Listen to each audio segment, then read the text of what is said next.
অদল বদল গল্প। এই অদল বদল গল্প থেকে মাধ্যমিকে 2027 সালে তোমাদের 3 মার্কের প্রশ্ন আসবে, সেটা কি তোমাদের জানা আছে?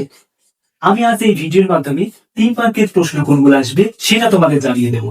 ভিডিওটা তুমি যদি সম্পূর্ণ দেখে থাকো তাহলে 3 নম্বরে এই অদল বদল গল্প থেকে মাধ্যমিকে 2027 সালের জন্য যে প্রশ্নগুলো আসবে সেগুলি এখনই দেখে নিতে পারবে, যে এর বাইরে আসবে না। চলো দেখে নি। তার আগে একটা কথা বলি, আমাদের প্রতিটা চ্যাপ্টার অনুযায়ী যে সাজেশনগুলো দেওয়া থাকে সেগুলো তুমি দেখবে। জাস্ট সেগুলা আমি প্রতিটা ভিডিওতে এই কথা বলি, হয়তো আমাদের যারা রেগুলার ভিডিওগুলো দেখে তারা হয়তো ভাবে যে প্রতিদিন এই কথা বলে কেন। কারণ প্রতিদিন এই কথা বলার কারণ হচ্ছে আমাদের এই সাজেশনের বাইরে একটা প্রশ্ন আসবে না। চলো আমরা দেখি যে এই 3 মার্কের কোনগুলো আসছে। দেখো, আমি এই 3 মার্কের পূর্ণমান 3 যে কোনো একটি প্রশ্ন আসবে এই চ্যাপ্টার থেকে। আর এই চ্যাপ্টার থেকে তোমাদের প্রশ্ন আসবেই আসবে, কারণ বিগত বছরে এই চ্যাপ্টার থেকে কোনো প্রশ্ন আসেনি। দেখো, 1 নম্বর প্রশ্ন হচ্ছে ছেলে দুটো সবাই একই রকম, তফাৎ শুধু এই যে ছেলে দুটো কে কে, তাদের মধ্যে তফাৎ কোথায়? এই যে ছেলে দুটো হচ্ছে অমৃত নিশাম, এই ছেলে দুটো কে কে?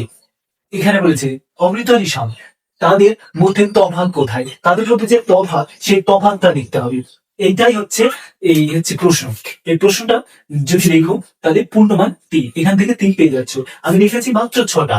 এই 6টা না আমি 3টে দিতে পারতাম, তার ভিতরে একটা আসবে। আর একটা আসবে এই জন্য আমরা অল্প সংখ্যক প্রশ্নের মাধ্যমে তোমাদের বলে দিতে পারি যে এই কটায় আসতে পারে। দেখো, 2 নম্বর প্রশ্ন দেখো, বাহালি বৌদি আজ কোথা থেকে? আজ থেকে আপনার ছেলে আমার। বাহালি বৌদিকে বলছে আজ থেকে আপনার ছেলে আমার। বাহালি বৌদি বলতে কাকে বোঝানো হয়েছে? একটা প্রশ্ন, এখানে একটা প্রশ্ন। আপনার আপনার ছেলে আমার বলার কারণ কি? এই প্রশ্ন বলার কারণ কি? এখান থেকে 2, তাহলে এই প্রশ্নটার মান হবে 1 + 2 = 3, মানে 3 নম্বর। দেখো, 3 নম্বর প্রশ্ন দেখো, ওদের এই একরকম পোশাক দেখে দলের একটি ছেলে বলল, ওদের পোশাকের বর্ণনা দাও। দলের ছেলেটি কি বলেছিল? এখানে প্রশ্নটা অন্যভাবে দিয়েছে।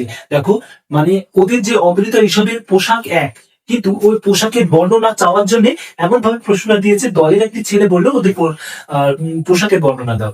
দলের ছেলেটি কি বলেছিল, যে সেই পোশাকের বর্ণনা দিতে কি যে কি বলা হয়েছে সেটা এখানে লিখতে বলা হয়েছে।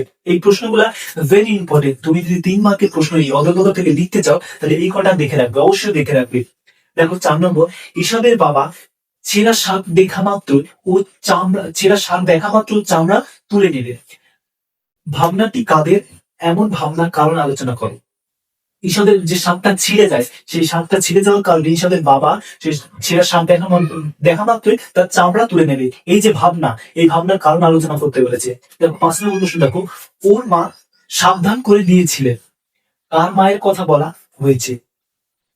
তিনি কোন সাবধানতার উচ্চারণ করেছিলেন? এই যে 5 নম্বর প্রশ্নটা, এখান থেকে যদি আসে অমৃত সম্পর্কে, মায়ের সম্পর্কে আসলে এখান থেকে এই প্রশ্নটা দেওয়ার মতো। লাস্টের দ্বারা দেখো, ঈশাদের মেজাজ চড়ে গেল, প্রসঙ্গটি স্পষ্ট করো। ঈশাদের যে মেজাজ চড়ে গেল, সেই ঝামেলার মুহূর্তে যে মেজাজ চড়ে গেল, সেই ঘটনাটা এখানে চেয়েছে। এই যে 3 মার্কের আমি যে 6টা প্রশ্ন বললাম, এই 6টা প্রশ্ন অবশ্যই দেখে রাখলে তুমি 3 মার্কের থেকে হামেশা লিখতে পারছো। কারণ তোমাকে তো প্রশ্ন পাওয়ার পত্র পরে তোমাকে লিখতে হবে, তাই এই প্রতিটা চ্যাপ্টার অনুযায়ী তো তোমাদের প্রশ্ন দেবে। তাই এই চ্যাপ্টার থেকে 3 মার্কের প্রশ্ন অ্যান্সার করতে হলে এগুলি জানতে হবে অদল বদল থেকে। এই অদল বদল চ্যাপ্টারটা ভেরি ইম্পর্টেন্ট 2027 সালে। আর প্রতিটা চ্যাপ্টারের এইরকম ভাবে সাজেশন, বা প্রতিটা চ্যাপ্টার থেকে তুমি যদি লিখতে চাও যে আমি কোনো চ্যাপ্টার থেকে বাদ দেবো না, তাহলে আমাদের এই সাজেশন গুলো অবশ্যই দেখা লাগবে। তোমাকে 100% তুমি সাজেশন পাবে। এবং আমাদের ক্লাসগুলো দেখবে, ক্লাসগুলো দেখলে অদল বদলে মানে বিস্তারিত শুনলে তুমি এই অ্যান্সার গুলো তুমি নিজে থেকে উত্তর লিখতে পারবে। আর তোমাদের এই উত্তরগুলো যদি চেয়ে থাকো তো অবশ্যই কমেন্টে জানাবে। আমাদের পরবর্তী ভিডিও আসার জন্য অবশ্যই লাইক কমেন্ট করে রাখবে এবং সাবস্ক্রাইব করে রাখবে, কারণ সাবস্ক্রাইব করে রাখলে আমরা যে সাজেশন গুলো বা মাধ্যমিকে যে কোনো রিলেটেড ভিডিও তোমার কাছে সবার আগে পৌঁছে যাবে। অসংখ্য ধন্যবাদ ভিডিওটা সম্পূর্ণ দেখার জন্য।